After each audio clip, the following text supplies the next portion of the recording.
ಬೆಳಗಿನ ಜಾವ ಬಲಿಪಾಡ್ಯದ ದಿನದಂದು ಗೋಮಾತೆಗೆ ಪೂಜೆ ಮಾಡೋದ್ರ ಮೂಲಕ ನಮ್ಮನೆ ದೀಪಾವಳಿ ಹಬ್ಬ ಪ್ರಾರಂಭವಾಗಿದೆ.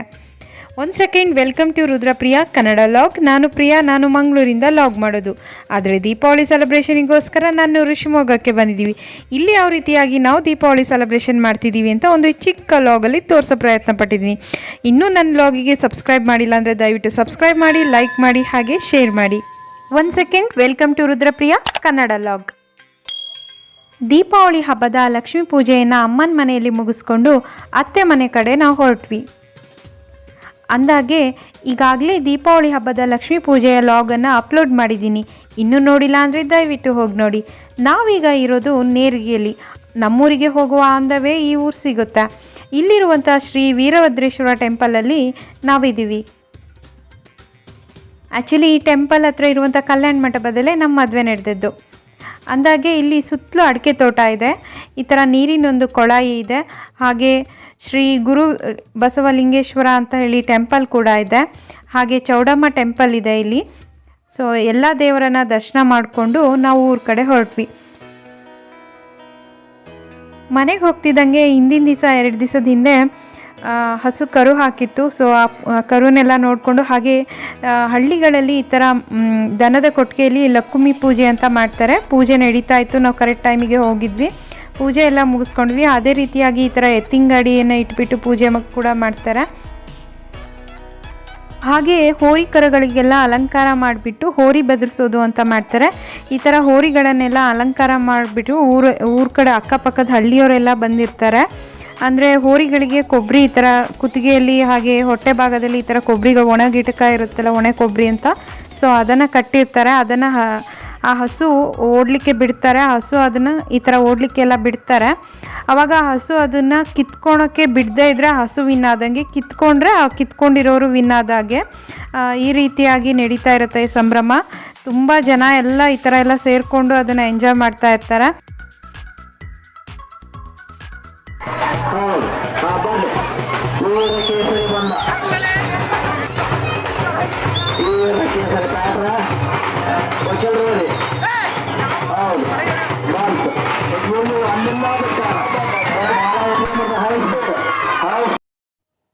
ಕಳೆದ ಲಾಗಲ್ಲೇ ನಾನು ಹೇಳಿದ ಹಾಗೆ ಹಳ್ಳಿ ಕಡೆ ಹೇಗಿರುತ್ತೆ ಅಂದರೆ, ಬೆಳಗ್ಗೆ ರಂಗೋಲಿ ಹಾಕೋದ್ರಿಂದ ಹಿಡಿದು ಸಂಜೆ ದೀಪ ಹಚ್ಚೋದ್ರೊಳಗೆ ಊರು ಜನ ಎಲ್ಲ ಸೇರಿಕೊಂಡು ಸಂಭ್ರಮನ ಮಾಡ್ತಾ ಇರ್ತಾರೆ. ಆದರೆ ಸಿಟಿ ಕಡೆಯಲ್ಲಿ ಹೇಗಾಗುತ್ತೆ ಅಂದರೆ, ಮನೆಯವರಷ್ಟೇ ಅಥವಾ ನೇಬರ್ಸ್ ಎಲ್ಲ ಕರ್ಕೊಂಡು ಸಿಹಿ ಖಾದ್ಯ ಮಾಡಿ, ಊಟ ಮಾಡಿ, ಪಟಾಕಿ ಹೊಡೆದು ದೀಪಗಳನ್ನು ಹಚ್ಚಿ ಸಂಭ್ರಮ ಪಡ್ತೀವಿ. ಆದರೆ ಹಳ್ಳಿ ಕಡೆಯಲ್ಲಿ ನಡೆಯುವ ಸಂಭ್ರಮನೇ ಬೇರೆ. ಮರುದಿನ ಬೆಳಗ್ಗೆ ನಾವು ಹೊರಟಿದ್ದು ಶ್ರೀ ದುರ್ಗಮ್ಮ ಟೆಂಪಲ್ಗೆ. ಇದು ಹಿರೇಕೆರೂರಲ್ಲಿದೆ. ಇಲ್ಲಿ 5 ವರ್ಷಕ್ಕೊಂದ್ಸರಿ ಜಾತ್ರೆ ನಡೆಯುತ್ತೆ. ದುರ್ಗಮ್ಮನ ಜಾತ್ರೆ ಅಂತಲೇ ಫೇಮಸ್ಸು, ತುಂಬ ಫೇಮಸ್ ಇಲ್ಲಿ ಜಾತ್ರೆ.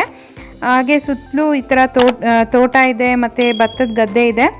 ಹಾಗೆ ದುರ್ಗಮ್ಮನ ಕೆರೆ ಅಂತ ಇದೆ, ದೇವಸ್ಥಾನದ ಹಿಂಭಾಗದಲ್ಲೇ ಬರುತ್ತೆ. ದುರ್ಗಮ್ಮನ ಕೆರೆ ತುಂಬಿದರೆ ಒಳ್ಳೆ ಮಳೆ ಆಗಿದೆ ಅಂತ ಅರ್ಥ. ಅಂದರೆ ಅಷ್ಟು ದೊಡ್ಡದಾಗಿದೆ ಈ ಕೆರೆ. ಇಲ್ಲಿ ಸುತ್ತಮುತ್ತಲ ಹಳ್ಳಿಗೆಲ್ಲ ಈ ಕೆರೆ ನೀರು ತುಂಬಾ ಯೂಸ್ ಆಗುತ್ತೆ. ಹಾಗೆ ಇದೇ ಮೊದಲು ನಮ್ಮ ಲಾಗಿಗೆ ಭೇಟಿ ಕೊಟ್ಟಿದ್ರೆ ದಯವಿಟ್ಟು ಲೈಕ್ ಮಾಡಿ, ಸಬ್ಸ್ಕ್ರೈಬ್ ಮಾಡಿ, ಹಾಗೆ ಶೇರ್ ಕೂಡ ಮಾಡಿ. ಕೊನೆಯವರೆಗೂ ಲಾಗ್ ನೋಡಿ, ತುಂಬ ವಿಷಯದಿಂದ ಕೂಡಿದೆ.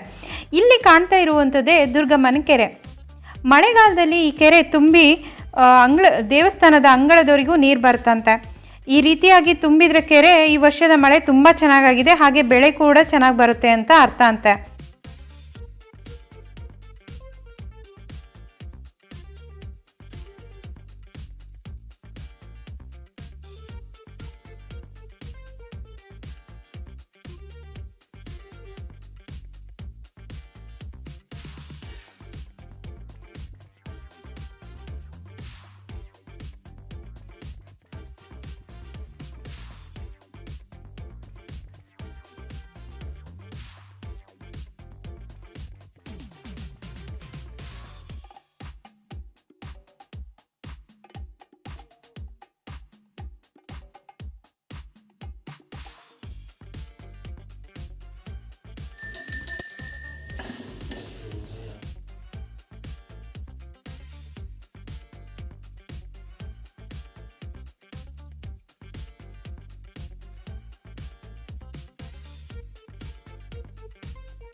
ಅಂದಹಾಗೆ ಸರ್ಕಾರದಿಂದನೇ ಅಧಿಕೃತವಾಗಿ ಸುತ್ತೋಲೆ ಓಡಿಸಿದಂಗೆ ಗೋಪೂಜೆಯನ್ನು ಮಾಡ್ತಾಯಿದ್ರು. ಇಲ್ಲಿ ದೀಪಾವಳಿ ದಿವಸದಂದು ಎಲ್ಲ ದೇವಸ್ಥಾನಗಳಲ್ಲಿ ಗೋಪೂಜೆ ಮಾಡಬೇಕು ಅಂತ ಹೇಳಿ ಒಂದು ಸುತ್ತೋಲೆ ಓಡಿಸಿದ್ರು. ಸೊ ಅದರ ನಿಮಿತ್ತ ಇಲ್ಲಿ ಗೋಪೂಜೆಯನ್ನು ಮಾಡ್ತಾಯಿದ್ರು. ಇಲ್ಲಿ ಕೂರ್ಲಿಕ್ಕೆ ಕೂಡ ಒಳ್ಳೆ ವ್ಯವಸ್ಥೆ ಇದೆ. ಬೆಂಚಸ್ಗಳನ್ನು ಕೂಡ ಹಾಕಿದ್ದಾರೆ. ಜಾತ್ರೆ ಮಾತ್ರ ನಡೆದಾಗ ಫುಲ್ಲು ರಶ್ ಇರುತ್ತೆ, ಕಾಲಿಡೋಕ್ಕೂ ಜಾಗ ಇರಲ್ಲ, ಅಷ್ಟು ರಶ್ ಇರುತ್ತೆ. ಇಲ್ಲೆಲ್ಲ ಕುರಿ ಆ ಥರ ಕೋಳಿ ಆ ಥರ ಎಲ್ಲ ಬಲಿಯನ್ನು ಕೊಡ್ತಾ ಇರ್ತಾರೆ. ಅಂದಾಗೆ ಹೊಸ ಟ್ರ್ಯಾಕ್ಟರ್ಗಳನ್ನೆಲ್ಲ ತಂದು ಪೂಜೆ ಮಾಡ್ತಾಯಿದ್ರು. ಸೊ ಮತ್ತೆ ಸಂಜೆ ಬಂದುಬಿಟ್ಟು ದೈವಿಕ್ಕು ಮತ್ತು ಉಳಿದಂಥ ಪಟಾಕಿಗಳನ್ನೆಲ್ಲ ಹಚ್ಬಿಟ್ಟು ಸೆಲೆಬ್ರೇಷನ್ ಮಾಡ್ತಾಯಿದ್ರು.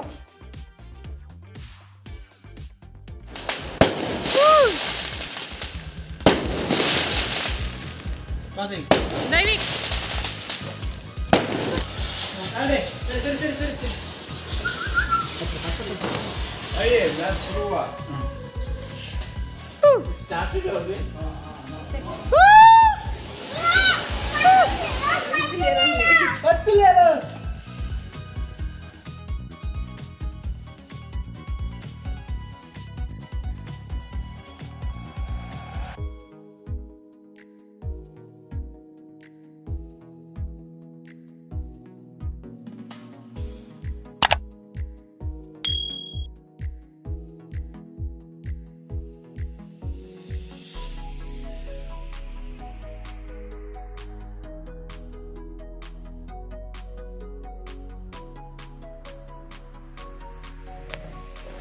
ಅತ್ತೆ ಮನೆಯಲ್ಲಿ ದೀಪಾವಳಿ ಹಬ್ಬ ಸೆಲೆಬ್ರೇಟ್ ಮಾಡಿಬಿಟ್ಟು ಮತ್ತೆ ಅಮ್ಮನ ಮನೆ ಕಡೆ ಬಂದ್ವಿ. ಹೋಗ್ಬೇಕಾದ್ರೆ ದೈವಿಕ್ ಉಳಿದಂಥ ಪಟಾಕಿಗಳನ್ನೆಲ್ಲ ಎತ್ತಿಟ್ಟು ಹೋಗಿದ್ದ, ಅವನ್ನೆಲ್ಲ ಈಗ ಖಾಲಿ ಮಾಡ್ತಾ ಇದ್ದೀವಿ. ಸೊ ಐ ಹೋಪ್ ಈ ವ್ಲಾಗ್ ನಿಮಗೆ ಇಷ್ಟ ಆಯಿತು ಅಂತ ಅಂದ್ಕೊಳ್ತೀನಿ. ಇಷ್ಟ ಆದರೆ ದಯವಿಟ್ಟು ಸಪೋರ್ಟ್ ಮಾಡಿ ಇದೇ ರೀತಿಯಾಗಿ. ಹಾಗೆ ಸಬ್ಸ್ಕ್ರೈಬ್ ಮಾಡಿ, ಲೈಕ್ ಮಾಡಿ, ಶೇರ್ ಮಾಡಿ. ಮತ್ತೊಂದು ಹೊಸ ವ್ಲಾಗ್ ಒಂದಿಗೆ ನಿಮ್ಮನ್ನು ಆದಷ್ಟು ಬೇಗ ಭೇಟಿ ಮಾಡ್ತೀವಿ. ಅಲ್ಲಿವರೆಗೂ ಬಾಯ್ ಬಾಯ್, ನಮಸ್ಕಾರ.